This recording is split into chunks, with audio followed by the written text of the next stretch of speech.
Old Little Cuội in the Moon. The Moon Festival or Mid-Autumn Festival is celebrated on the 15th of August each year from the lunar calendar. It is also called Children Festival because this is the Children's Day. The Moon Festival is celebrated with a dragon dance and a lantern parade. Children hold lanterns in their hands, walk around and sing a song. Adults have a piece of moon cake and a cup of tea while contemplating the full moon night. On this night, the moon is very bright on the sky. It's good to know that autumn was the time of harvest for farmers. In Australia, autumn falls in September from the solar calendar. Therefore, Moon Festival is celebrated in September, which is in spring. In our solar system, the moon is the closest planet to the Earth. In Asian social studies, we learned that in the old days, the moon was a source of inspirations for artists to write amazing stories and poems about this Queen of Night. Every culture has different story, different legend about the moon. The story of Chú Cuội Trên Cung, Old Little Cuội in the Moon, is very familiar to the Vietnamese people. Grandparents or adult members in the family tell the story Old Little Cuội in the Moon to children. According to the story, when look up to the bright moon on that night, people see Old Little Cuội sitting under the banyan tree and playing a flute. We would like to invite you to enjoy the Vietnamese legend of the moon, the intimate friend of our Earth. It needs to mention that there are a variety of legends of the moon in Vietnamese folk literature. These are all varied and interesting. Once upon a time, in a small village in Vietnam, there lived a poor Vietnamese boy named Cuội. Both of his parents had died, so Cuội had to live with his aunt and uncle. The family was very poor, therefore Cuội has to work hard to earn his own living. He was a woodcutter. One day, as usual, he went to the woods. Seeing a tiger attacking an old man, Cuội used his axe to kill the tiger to save the man. Afterwards, 3 tiger cubs arrived and found that their mother was dead. They started crying. Then, the older baby tiger went away to pick some leaves from a nearby tree. Within a moment, she came back. She chewed the leaves and put them into the mother's tiger mouth.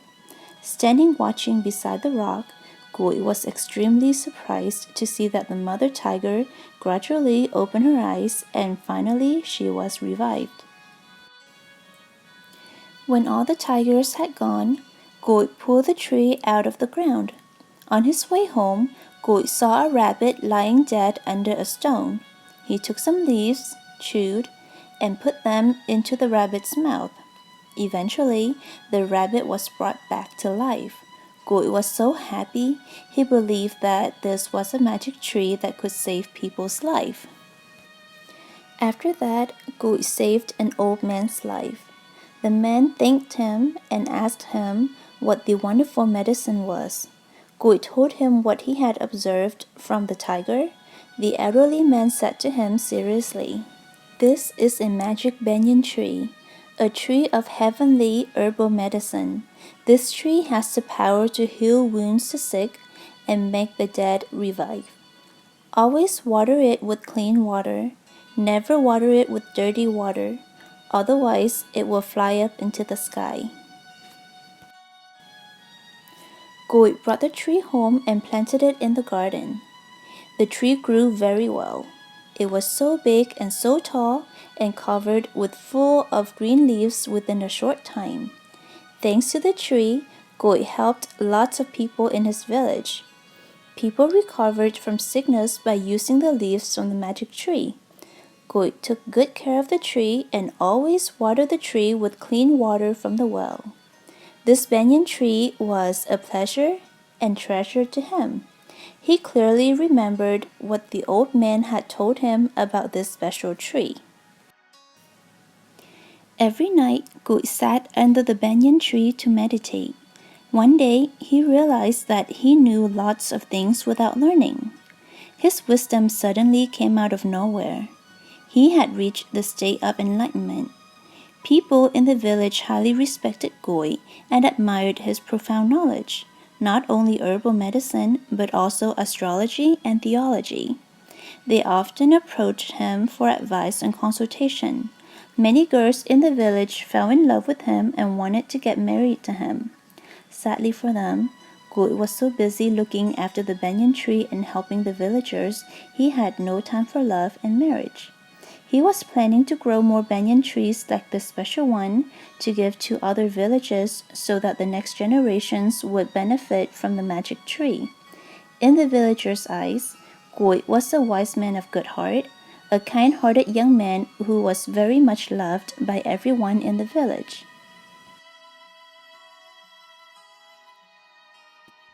However, a couple of years later, as arranged by destiny or by the will of heaven, Cuoi got married to the most beautiful lady of the wealthiest family in the village. The couple lived a happy life in their new cottage built by Cuoi's father-in-law. Even though his life seemed better off after marriage, Cuoi still went to the woods up every day to do his usual job. Cuoi told his wife about the history of this special tree and requested her to look after the tree properly, the same way that he did. Every morning before leaving home for work, Cuoi explained to his wife the reason why the tree was desperately in need of clean water. Instead of kissing goodbye to his wife, Cuoi gave the tree a big hug. Then he reminded his wife to water the tree with clean water. He was very empathetic about this command. Even though unhappy, the wife always listened to her husband's instructions. Every evening, coming home from work, Cuoi asked his wife about the tree, as to know how the tree was looked after. In his free time, he came near the tree, watching it growing up with happiness. At night time, Cuoi sat beside the tree passionately playing flute made of a piece of bamboo, hoping the tree listened to the sound of his flute. The tree was very well looked after by Cuoi. It grew fast, tall, and big. It looked so fresh and covered with green leaves, as if it was in good communication and harmony with Cuoi. Seemingly, this young man fell in love with the banyan tree and almost forgot his beautiful wife. This made his wife very upset and jealous. It brought tears in her eyes. She was tearful, miserable, vulnerable. She thought in her husband's heart, the tree came first. She came second after the tree. As Cuoi's wife, in his heart she must come first, not the tree. She wanted her husband back. She was planning to get rid of the tree to win Cuoi's heart. Once the tree had gone, all of his love would come to her. She vividly remembered the story Cuoi had told her. This tree was extremely allergic to dirty water. Unclean water would make the tree flying up to the sky.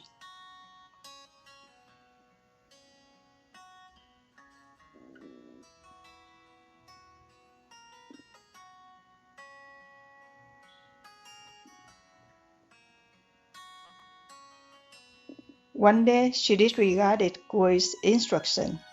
She poured dirty water on the tree. People in the village thought this was an accident. She always watered the tree with clean water. Why in this occasion she poured dirty water on the tree? No one understood. It was a mystery to them. As soon as being observed by dirty water, the roots suddenly came out of the ground. The tree was shaking strongly, as if in a very violent wind. Gradually, the tree started to rise off the ground. It was hanging in mid-air. His wife was so frightened. She felt remorseful, hence she started calling for help. People in the village arrived. They were frightened like her. but no one could do anything. They just watched and screamed, "This is a magic tree! It has magic powers!" At that moment, Cuoi came home. As soon as he saw the tree flying, he understood everything. He jumped up to the tree with an intention of getting the tree back to the ground. He hung firmly to the tree, trying to pull it back as much as he could, but the tree was so big and heavy. It kept flying very fast and pulled him on the way up to the moon. Since then, Cuoi has stayed in the moon.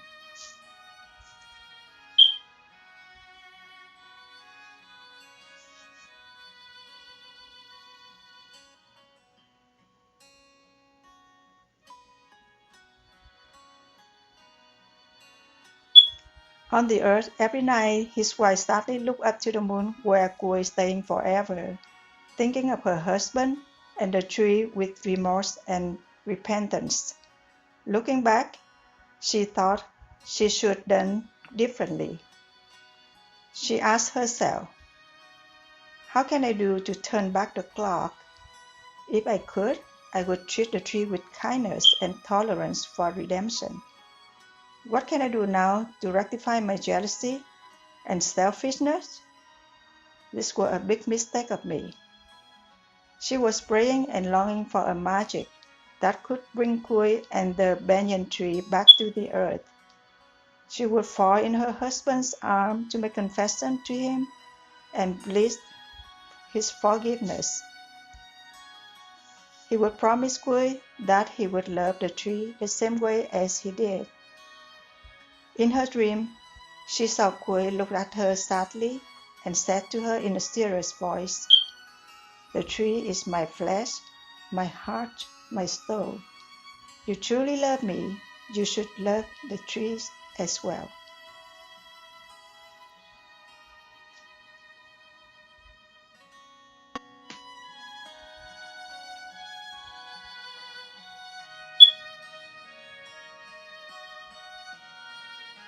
For thousands of years, Cuoi had been reluctantly and unwillingly living in the moon all by himself, lonely and homesick. In the moonlight, he sadly looks down on the earth, recalling his old days that have gone forever. He thinks of his friends, his family, and his beloved wife, with lots of remarkable and beautiful memories.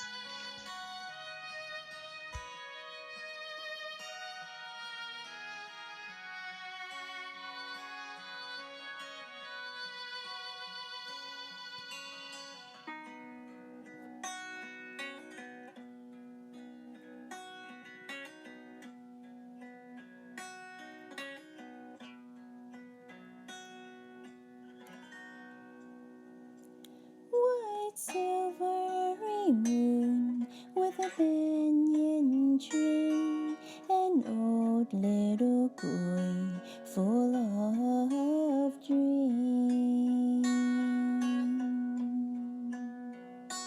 Listen to me, old little Cuoi. Why are you forever staying there? White silvery moon with a banyan tree, an old little Cuoi full of dreams.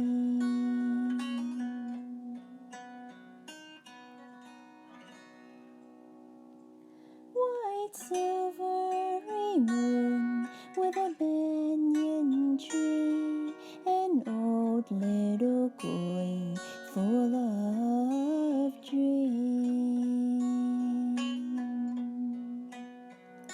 Listen to me, old little Cuoi.